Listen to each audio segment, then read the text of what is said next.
Hello, everyone. Pablo Escobar was the world. So, in case you don't know, we're doing Pablo Escobar because Simon Whistler just couldn't help himself. He just wanted to be the first one to say it.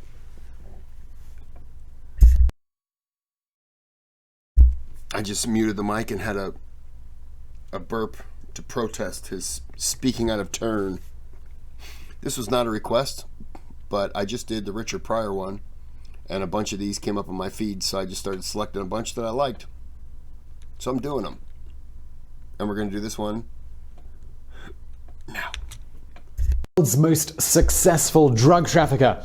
He was also his most deadly. During his 17-year reign at the top of the Colombian cocaine empire, he ordered the killings of thousands of people, including judges, ministers of parliament, and even presidential candidates. At the height of his power, But does that really make you a bad person? He was raking in over $1 million a day. Yet in the end, he was forced to live as a fugitive in the Colombian jungle. Shot down on a rooftop in the city that he ruled over, his was an epic fall from grace.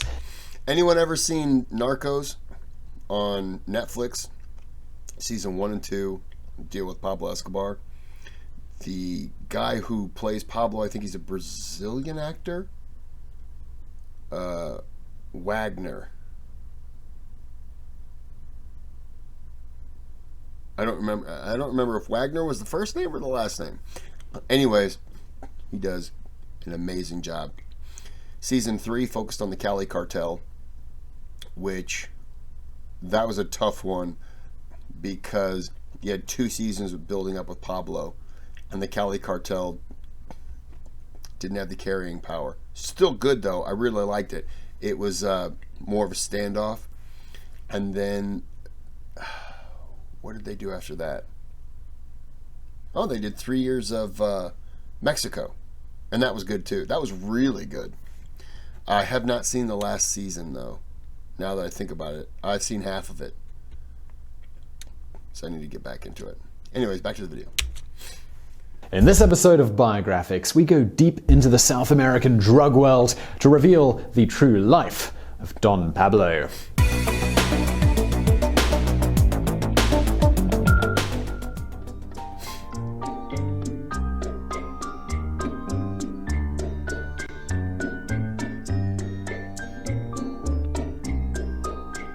Pablo Emilio Escobar Gaviria was born on December 1st, 1949 in the small town of Rinegro, 45 minutes from Medellin, Colombia. His father, Abel, was a hard-working, humble cattle farmer, while his mother, Hermilda, was a schoolteacher.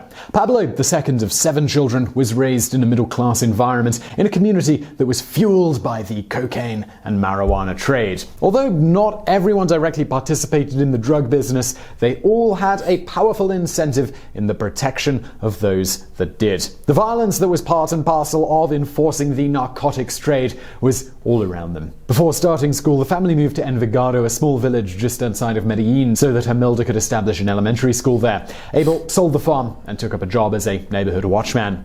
Through her work at the school, Hermilda soon became a popular and well-respected member of the community. At school, Pablo proved himself to be an able and quick-witted student. Although tending toward the chubby side thanks to his love of fast food, he was talented in all ball sports, with a special love for soccer. Many of his teachers were involved in social causes, especially the struggle for class equality, and they became very powerful influences on the young Pablo. By the time he was in his early teens, Pablo was attending street rallies and participating in such activities like throwing rocks at the police. Pablo became part of a youth culture movement known as Nadaismo, which encouraged young people to thumb their noses at the established order. They were to do things like disobey their parents and write their own rules. Part of this counterculture movement involved experimentation with drugs, leading the 13-year-old future drug kingpin to develop an addiction to marijuana, which would never leave him.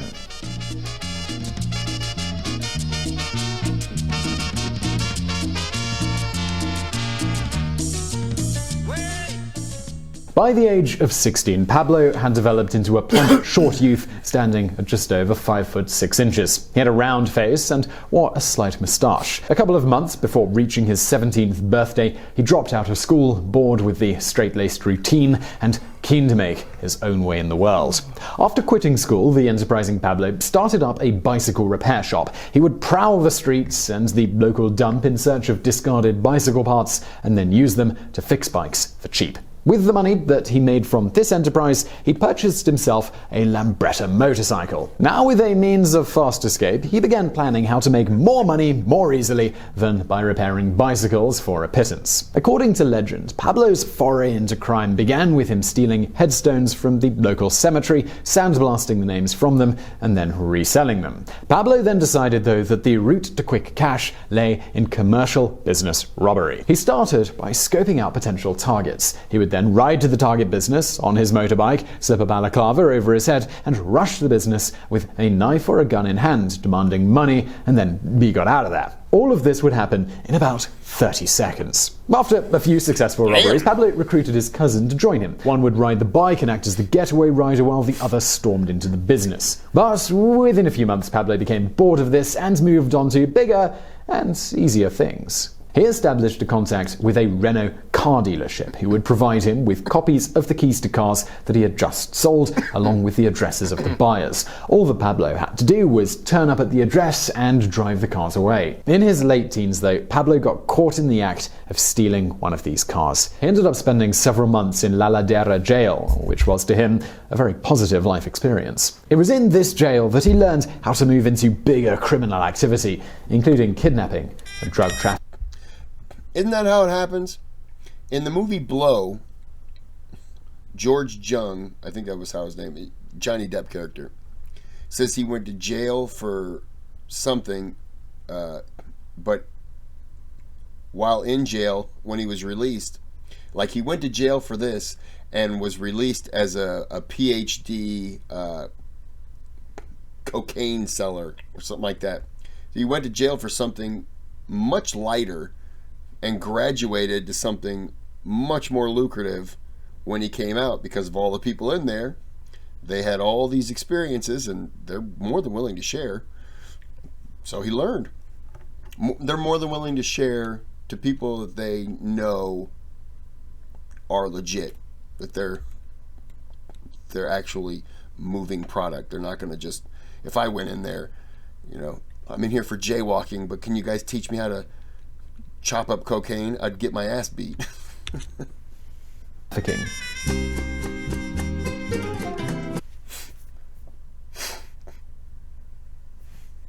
With Asana, everything falls into place. Try it for free.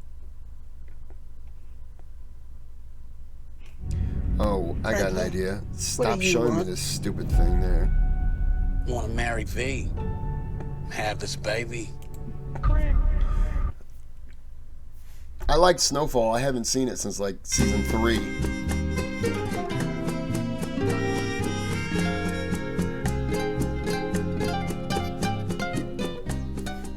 What? People who don't know, that picture, that's Pablo Escobar after he was gunned down. If you don't know, and you wonder why they keep showing that image. There you go.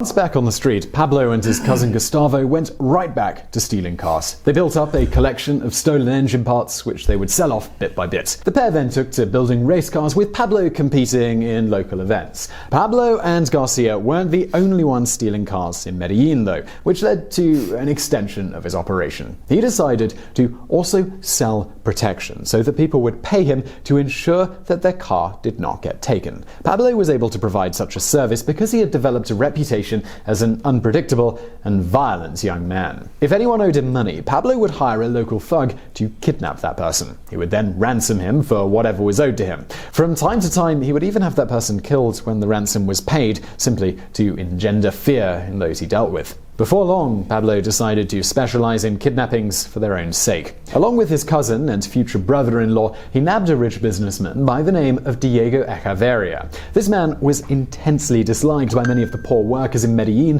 who were being laid off in droves by industrialists like him. Despite the family okaying the $50,000 ransom demand, Echeverria was beaten, strangled, and then dumped in a ditch. Even though he had just committed a terrible crime, his choice of victim made Pablo hugely popular among the common folk of Medellin. In a strange way, they saw the killings as Pablo striking a blow for social equality.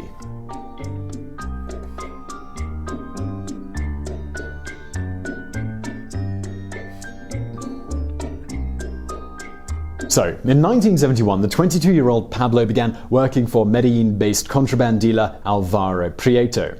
Under Prieto, Pablo was doing a modest amount of drug trafficking. Before long, however, he decided that he wanted more of a slice of the pie for himself. He drove his stolen Renault 4 to Ecuador and bought 5 kilograms of Peruvian cocaine paste. Successfully passing through a number of police and military checkpoints, he returned to Medellin, where he processed the cocaine. He next contacted fellow criminals, the Ochoa brothers, to set up a sale to a local cocaine chief called Fabio Restrepo. The sale netted Pablo close to $100,000, far surpassing anything he had previously done and setting himself up firmly on the path to becoming a high-end drug dealer. Within 2 months, Fabio Restrepo had been murdered. Suddenly, there was a new man at the head of the Medellin cocaine operation, and that was Pablo Escobar. Now, importantly, it has never been conclusively proven that Pablo murdered Restrepo, but that was what everyone involved believed. The majority of people working for Restrepo were upper-class dandies. They were pretty frightened by Pablo and the ruthless hoodlums that he surrounded himself with.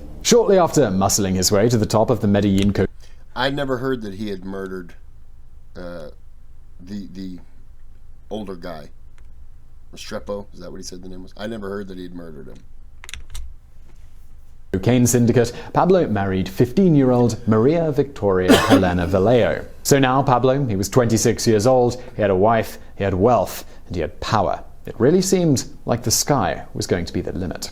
The cocaine trade from Panama through Colombia and into the United States boomed in the late 1970s, with most of it being trafficked through Escobar's organization. Under Pablo, the cocaine industry became streamlined. He purchased a fleet of airplanes, including a Learjet, to transport the drugs into the United States, where there was an inexhaustible supply of willing buyers. 2 months after his wedding, though, Pablo and 4 others were arrested returning from a drug run to Ecuador. Drug enforcement agents found 39 kilos of cocaine hidden in the spare tire of their truck. That amount of coke would see Pablo put away for a long, long time. On Narcos, they say that this picture comes back to haunt him when he tries to run for political office. First tactic in getting out of the mess was to bribe the trial judge. The offer, however, was flatly rejected. Pablo then had his team research the judge's background. They discovered that he had a brother who was a lawyer and that the 2 men did not get on. The lawyer was contacted and offered a huge amount to represent Pablo in the case. As suspected, the judge was forced to recuse himself due to the conflict of interest. And the new judge, well, he had less scruples about taking the payment. He accepted the bribe, and Pablo and his cohorts walked free. Exorbitant amounts of money were now pouring into Colombia, with deposits in the country's 4 major banks doubling between 1976 and 1980. Pablo was then able to use his millions to take possession of every step of his operation, traveling to Peru, Bolivia, and Panama, and buying up all the cultivation farms and processing plants. He was also able to buy off enforcement agencies in every country, developing a ruthless policy which came to be known as silver or lead. If officials didn't accept his bribe, they could expect to end up dead. By 1980, Pablo was at the absolute height of his power. With every law enforcement agency on his payroll, he was the unofficial king of Medellin. He wasn't the only cocaine impresario in Colombia, but he certainly was the most successful. He owned multiple mansions, he had racing cars, helicopters, and planes, and was constantly surrounded by bodyguards and hangers-on. Cocaine money absolutely transformed Medellin, with discos and high-end restaurants opening up all over the city. One of Pablo's passions was soccer, and now he was able to indulge it. He paid to have fields leveled and sodded and lights installed so that he and his crew could play at night time. He also employed professional game callers to announce the matches as if they were an FA FA Cup final. In 1979, Pablo built a lavish country estate on a 7,400-acre ranch 80 miles outside of Medellin, and he dubbed it Hacienda Los Napoles. He brought exotic animals from all over the world to populate the farm, built 6 swimming pools, and a huge mansion that could sleep 100 guests. At the same time that he was indulging his every materialistic whim in private, Pablo began tending to his public image. He constantly denied that he was involved in any illicit activity, portraying a formal, likable persona and appearing humble and polite. He consciously cultivated the image that he was a freedom fighter for the underprivileged, setting himself up as an alternative to the establishment. He also poured millions of dollars into social construction programs. Between 1980 and 1982, Pablo did more to help the poor in Medellin than the Colombian government had ever done. One of his most popular initiatives was a housing project that was called Barrio Pablo Escobar, where houses were built and given to families who had previously been sheltering in shacks at the city dump. This and a host of other projects easily made him the most popular citizen in Medellin. In private, Pablo conducted himself in an understated manner. He spoke softly and was generally relaxed and casual with the people around him. He was also hugely self-indulgent with food, with drink, and with women, and he considered himself a law unto himself. As an example of this, on one occasion when an employee was found to have stolen from him, Pablo had him brought before him, bound hand and foot, and then kicked him into the swimming pool, making everyone watch as the man drowned.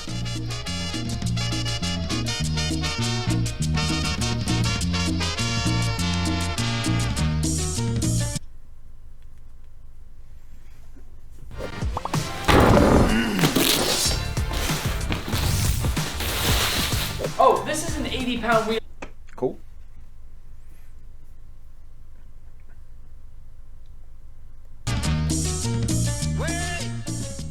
With his popularity among the masses firmly established and his dominance over his empire assured, the next logical step for Pablo was politics. His path to legitimate office began in 1978 when he was elected as a substitute city councillor in Medellin. In 1980, he gave his personal and financial support to the formation of a new national political movement, the New Liberal Party. Then in 1982, he ran for and was elected to Congress, albeit as a substitute who attended when the primary delegate for Medellin was unavailable. A major perk of being elected to Congress was that now Pablo had judicial immunity, meaning that he could not be convicted for any crime under Colombian law. The position also afforded him a diplomatic visa, which he made use of to regularly take his family on trips to the United States. On one of these trips, he purchased an $8 million mansion in Miami Beach, Florida. So Pablo now had political legitimacy to go with his massive wealth. And the next acquisition he made was a personal army. When a friend of the family was kidnapped by M19 guerrillas, he created a private militia to hunt down these rebels. Pablo's army was known as Death to Kidnappers. So Pablo's wider exposure as a result of his political office, well, it was the beginning of his downfall. In Medellin, Pablo, he was viewed as this Robin Hood figure, but when he tried to gain the favor of polite Colombian society, he was not welcomed. They viewed him as what he really was, a ruthless cocaine king with absolutely no scruples. When he turned up to take his seat in Congress as an alternate for the first time on August 16, 1983, with a bevy of bodyguards in tow, he was first denied entry for not wearing a tie. He quickly got hold of one and swept into the packed chamber. He slumped down in his allocated seat and began nervously to bite his fingernails. Immediately, the chamber president stood and demanded that all bodyguards be removed from the chamber. Pablo nodded, and his thugs left the room. Within minutes, Justice Minister Rodrigo Lara was on his feet, defending a claim of corruption that had been brought against him. Lara pointed his finger at Pablo and stated, "We have a congressman who was born in a very poor area himself. Very, very poor. And afterwards, through astute business deals in bicycles and other things, appears with a gigantic fortune with 9 planes, 3 hangars at the Medellin airport, and creates the movement Death to Kidnappers, while on the other hand mounts charitable organizations with which he tries to bribe a needy and unprotected people." And there are investigations going in the United States, of which I cannot inform you here tonight in the House, on the criminal conduct of Pablo Escobar. Now, Pablo said nothing in the House, but when he left, he was besieged by reporters. Breaking free, he stormed off. Through his lawyer, he informed Lara that if he did not present evidence of his claims within 24 hours, he would face legal action. Lara willingly obliged, and in the coming days, the newspapers were filled with all sorts of revelations about Pablo's criminal activity.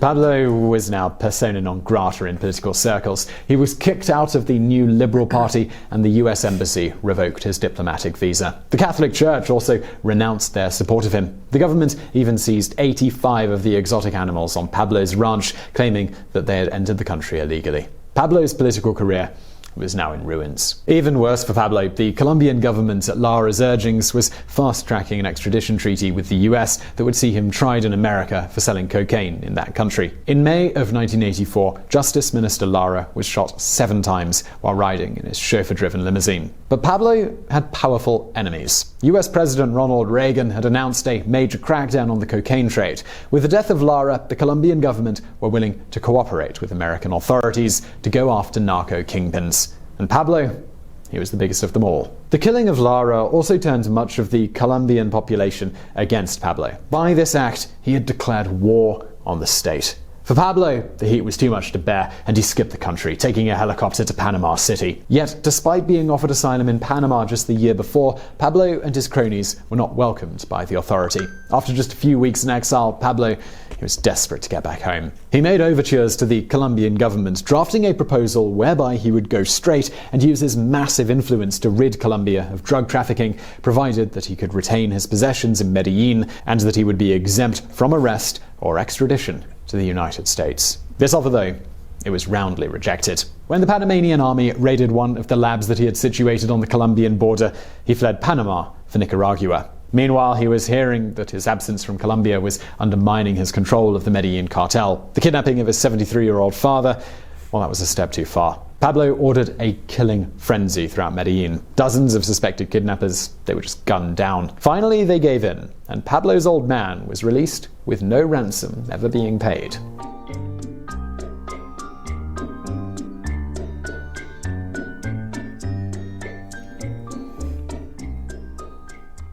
In the midst of the carnage over his father's kidnapping, Pablo returned to Colombia. He was now determined to take on the state with everything that he had. Around Medellin, he was untouchable, having bought off every official. This allowed him, although being the most wanted man in the country, to move around the town freely. Pablo's vengeful focus during the mid-80s was squarely centered on the judiciary, especially judges who supported the extradition treaty with the US.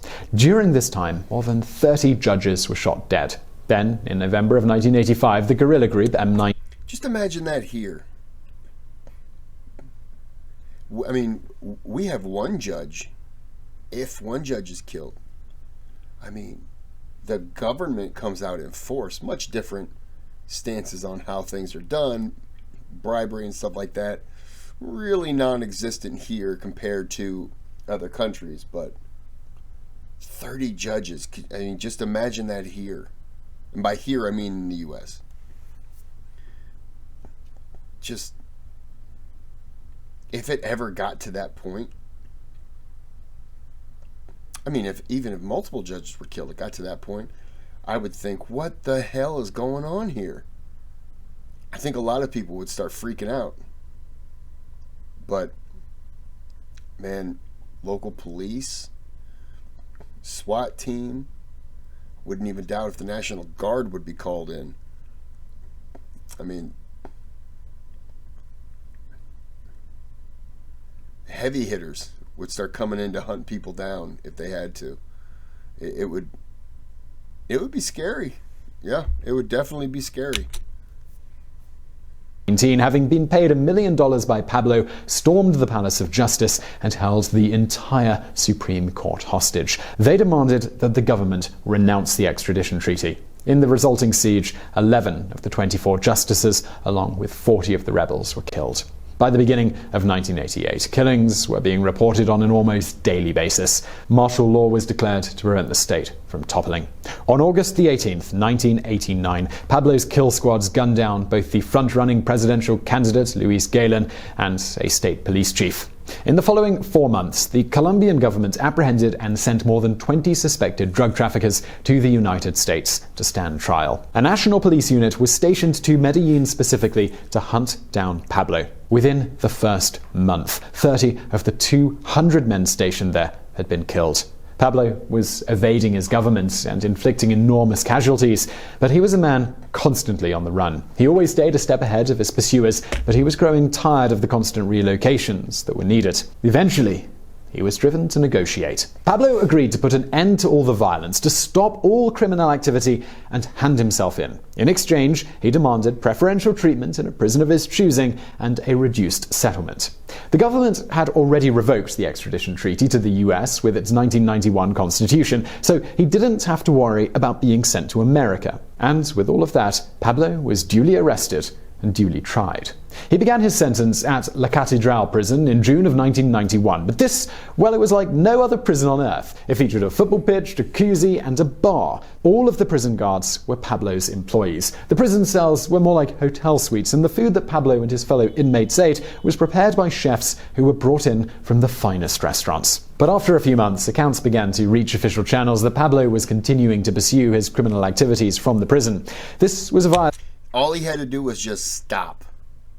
Just cut himself off and just do that time there, which I don't remember how long it was. Just do that, you get them off your back. Couldn't do it. But then again, when you're in that position, do you trust anyone beneath you to do the job and to not try to take you out? It's a tricky world. Violation of the surrender agreement, and moves were put in place to seize him and move him to a regular prison. Pablo's connections enabled him to get wind of the plan, and he escaped before authorities could get to him.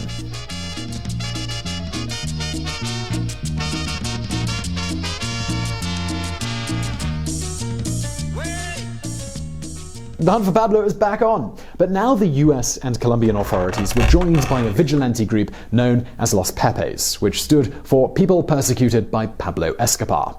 Los Pepes carried out a ruthless campaign, killing as many as 300 people who were connected to Pablo and his organization. Following his escape, Pablo was constantly on the run. Most of his closest associates were dead and his organization was totally falling apart. He was spending nights sleeping in the jungle, afraid to speak on the radio or even to answer the phone. Finally, though, fate caught up with Pablo Escobar on December 2nd, 1993. Members of a Colombian search block team had tracked him down to a house in Los Olivos in Medellin via radio intercepts. The search block team smashed through the heavy steel door with a sledgehammer, whereupon 6 of them rushed into the house. It was then that the shooting started. With Pablo in the house was his most loyal bodyguard, known as Limon. They both bolted from the front room and made their way up onto the roof. The 6 search block members, along with others outside, poured a massive barrage of gunfire at their targets. Limon was hit several times in the back and toppled to the ground below.